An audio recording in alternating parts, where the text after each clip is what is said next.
ಇನ್ನೊಂದು ಪದ್ಯ ಹೇಳ್ತಾರೆ, ನೀ ಮಾಯೆಯೊಳಗೋ ನಿನ್ನೊಳೆ ಮಾಯೆಯೋ, ನೀ ದೇಹದೊಳಗೋ ನಿನ್ನೊಳು ದೇಹವೋ ಅರಿಯೇ, ಬಯಲೊಳಗೆ ಆಲಯವೋ ಆಲಯದೊಳಗೆ ಬಯಲು, ಬಯಲು ಆಲಯವೆರಡು ನಯನದೊಳಗೋ, ನಯನ ಬುದ್ಧಿಯ ಒಳಗೋ ಬುದ್ಧಿ ನಯನದ ಒಳಗೋ, ನಯನ ಬುದ್ಧಿಗಳೆರಡು ನಿನ್ನೊಳಗೋ ಹರಿಯ, ಸವಿಯು ಸಕ್ಕರೆಯೊಳಗೋ ಸಕ್ಕರೆ ಸವಿಯೊಳಗೋ, ಸವಿಯು ಸಕ್ಕರೆ ಎರಡು ಜಿಜ್ಜೆಯೊಳಗೋ, ಜೀನೆ ಮನಸ್ಸಿನ ಒಳಗೋ ಮನಸ್ಸು ಜೀಫೆಯ ಒಳಗೋ, ಜೀಫೆ ಮನಸ್ಸುಗಳೆರಡು ನಿನ್ನೊಳಗೆ ಅರಿಯ, ಕುಸುಮದಲ್ಲಿ ಗಂಧವೋ ಗಂಧದಲ್ಲಿ ಕುಸುಮವೋ, ಕುಸುಮ ಗಂಧಗಳೆರಡು ಅಗ್ರಣದೊಳಗೋ, ಅಸಮಭವ ಕಾಗಿನಲೆ ಆದಿಕೇಶವರಾಯ, ಉಸುರೆನ್ನವಳ್ ಎಲ್ಲ ನಿನ್ನೊಳಗೆ ಹರಿಯೆ ಅಂತ ಅವರು ಬಹಳ ಅದ್ಭುತವಾಗಿ ಬರೆದಂತ ವ್ಯಕ್ತಿ.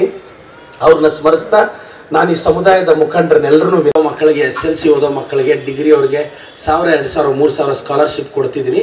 ನಿಮ್ಮ ಸಮುದಾಯದ ಅನೇಕ ಮಕ್ಕಳು ಅಪ್ಲೈ ಮಾಡಿದ್ದಾರೆ, ನಾನು ಕೊಡ್ತಾ ಇದ್ದೀನಿ. ನಾನು ರಿಕ್ವೆಸ್ಟ್ ಮಾಡೋದೇನು ಅಂದರೆ ಅಣ್ಣ, ಒಂದು ಸಮುದಾಯ ಬೆಳಿಬೇಕು ಅಂದರೆ ಆ ಸಮುದಾಯದಲ್ಲಿ ಬಡವ್ರ ಮಕ್ಕಳು, ಅಪ್ಪ ಇಲ್ದಿರೋರು, ಅಮ್ಮ ಇಲ್ದಿರೋರು, ಇಂಥ ಮಕ್ಕಳನ್ನ ಕಷ್ಟದಲ್ಲಿದ್ದಾಗ ಗುರುತಿಸ್ಬೇಕಣ್ಣ. ಅವ್ರೇನೋ ಡಾಕ್ಟರ್ ಆದಾಗ, ಇಂಜಿನಿಯರಿಂಗ್ ಸೀಟ್ ಹೊಡೆದಾಗ ಇಲ್ಲಿ ತಂದು ಸನ್ಮಾನ ಮಾಡೋದು ಎಷ್ಟು ಮುಖ್ಯನೋ, ಊರುಗಳಲ್ಲಿ ನಿಮ್ಮ ಸಮುದಾಯದ ಒಂದು ಪಟ್ಟಿ ಮಾಡ್ರಣ. ಅಪ್ಪ ಅಮ್ಮ ಇಲ್ದಿರೋರು ಇವತ್ತು ಕರ್ನಾಟಕದಲ್ಲಿ MLA ಆಗಿಲ್ವೇನಣ್ಣ? ನಮ್ಮಂಥವ್ರೇನಣ್ಣ ಈ ರಾಜ್ಯನ ರೂಲ್ ಮಾಡೋದು. ಅಪ್ಪ ಅಮ್ಮ ಇಲ್ದಿರೋ ಮಕ್ಕಳು, ಅಪ್ಪ ಅಥವಾ ಅಮ್ಮ ಇಲ್ದಿರೋ ಮಕ್ಕಳು ಕಷ್ಟ ಗೊತ್ತಿರುತ್ತೆ.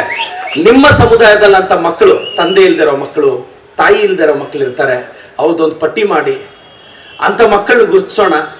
ತಂದೆ ತಾಯಿ ಇಲ್ದಿರೋ ಮಕ್ಕಳ ಜವಾಬ್ದಾರಿನ ಎಲ್ಲರೂ ಸೇರಿ ತಗೊಳ್ಳೋಣ. ಒಂದಷ್ಟು ಜನ ಪಟ್ಟಿ ಮಾಡಿ, ನಮ್ಮ ತಾಲೂಕಲ್ಲಿ, ಜಿಲ್ಲೆಯಲ್ಲಿ ಪಟ್ಟಿ ಮಾಡಿ, ತಾಲೂಕಲ್ಲಿ ಪಟ್ಟಿ ಮಾಡಿ, ಆ ಮಕ್ಕಳೆಲ್ಲ ಒಂದು ಸರಿ ಈ ಮಗುಗೆ ತಂದೆ ತಾಯಿ ಇಲ್ಲ ಸರ್ ಅಂತೇಳಿ ನನ್ನ ಕೈಯಲ್ಲಿ ನಾನು ಏನಾಗುತ್ತೋ ಆ ಮಕ್ಕಳಿಗೆ ದಾರಿ ತೋರಿಸೋ ಪ್ರಯತ್ನ ಪಡ್ತೀನಿ. ಏನಾದರೂ ಒಂದು ಬದಲಾವಣೆ ತರೋಣ. ನೋಡಿ, ನಾನು ಮತ್ತೆ ಹೇಳ್ತೀನಿ, ನಿಮ್ಮ ಸಮುದಾಯದಲ್ಲಿ ಯಾರು ತಂದೆ ಅಥವಾ ತಾಯಿ ಇಲ್ಲದೆ ಬೆಳೀತಾ ಇರೋ ಮಕ್ಕಳಿದ್ದಾರೆ, ಅವರೇ ಕುರುಬ ಸಮುದಾಯದಿಂದ ಇನ್ನೊಬ್ಬ ಸಿದ್ದರಾಮಯ್ಯ ಆಗೋದು, ಬರೆದಿಟ್ಕೊಂಡ್ಬಿಡಿ.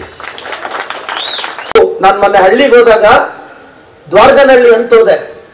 ಅವರಮ್ಮ ಚಿಕ್ಕ ವಯಸ್ಸಲ್ಲಿ ತೀರೋಗಿದ್ದಾರೆ. ಅವರಪ್ಪ ಮಂತ್ರಾಲಯಕ್ಕೆ ದರ್ಶನಕ್ಕೆ ಹೋಗಿದ್ದಾರೆ, ನೀರಲ್ಲಿ ನೋಡ್ಕೊಂಡು ಹೊರಟೋಗಿದ್ದಾರೆ. 10 ಕಿಲೋಮೀಟರ್ ತೇಲಿದ್ದಾರೆ. ಆ ಮಗು 5ನೇ ಕ್ಲಾಸು, ಅವ್ರ ಅಜ್ಜ ಅಜ್ಜಿಗೆ ವಯಸ್ಸಾಗಿದೆ. ಹೋಗಿ ಕೇಳಿದ್ರೆ, ಅಂಕಲ್ ನನ್ನ ಹಾಸ್ಟೆಲ್ಗೆ ಹಾಕಿ ಅಂದರು.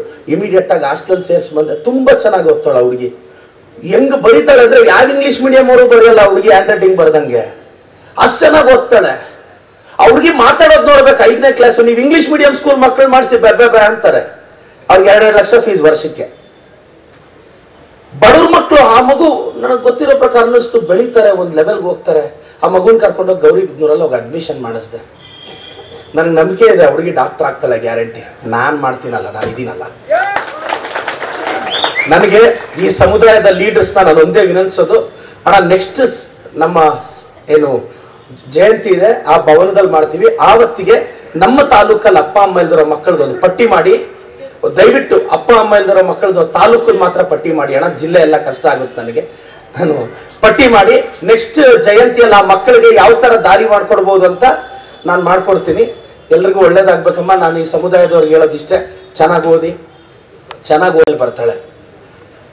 ಎಕ್ಸಾಂಪಲ್ಸ್ ಎಲ್ಲ ಹೇಳ್ಬಿಡಿ. ಕೆಲವರು ಚದುವೆಕ್ಕೆ ಹಾಕೊಂಡು ನೋಡು ಏಮಿ, ಇನ್ನು ತಂದೆ ತಾಯಿ ಮಕ್ಕಳಿಗೆ విశ్వేశ్వర చదువులేదేమి అంత అనద్దంట కదా.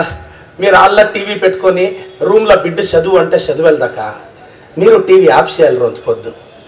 ఏమన్నా ఏమ్మా సౌండ్ షోన్ అంటే విశ్వేశ్వర చదువులేదేమి, అప్పుడు టీవీ ఉండలేదమ్మా, వాళ్ళమ్మ వాళ్ళ టీవీ వేసిండలేదమ్మా. అదే వాళ్ళు మీరు మర్చిపోయిండారు. పల్లెల్లో అట్లే టీవీ జోరుగా వేసేది. ತಿರ್ಗಾ ಮತ್ತೆ ಏನು ಗೊತ್ತಾ ನಿಮ್ಮ ಮಕ್ಕಳಿಗಕ್ಕ, ಸಾಯಂಕಾಲ 1 ಅವರ್ 2 ಅವರ್ ಅವ್ರಿಗೇನು ಕೆಲಸ ಹೇಳ್ಬೇಡ್ರಕ್ಕ, ಓದ್ಲಿ ಅಕ್ಕ.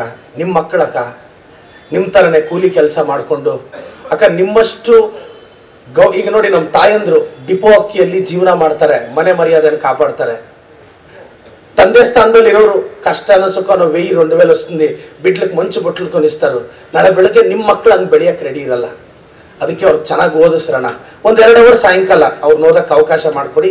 ಈ ಸಮುದಾಯದವ್ರಿಗೆ ಒಳ್ಳೇದಾಗಬೇಕು. ಏನು ಇವತ್ತೆಲ್ಲ ಗೌರವ ಸಿಗ್ತಿದೆ, ಒಳ್ಳೇದಾಗಲಿ. ನಾನು ಒಂದು ಹೇಳ್ತೀನಿ, ನನ್ನ ಕುರುಬ ಸಮುದಾಯದಲ್ಲಿ ಅಪ್ಪ ಅಮ್ಮ ಇಲ್ದಿರೋ ಮಕ್ಕಳಿಗೆ ನಾನೇ ತಂದೆ ತಾಯಿ ಸ್ಥಾನದಲ್ಲಿ ನಿಂತ್ಕೊತೀನಿ ಅಂತ ನಿಮಗೆ ಮಾತು ಕೊಡ್ತೀನಿ. ಒಳ್ಳೇದಾಗಲಿ. Thank you.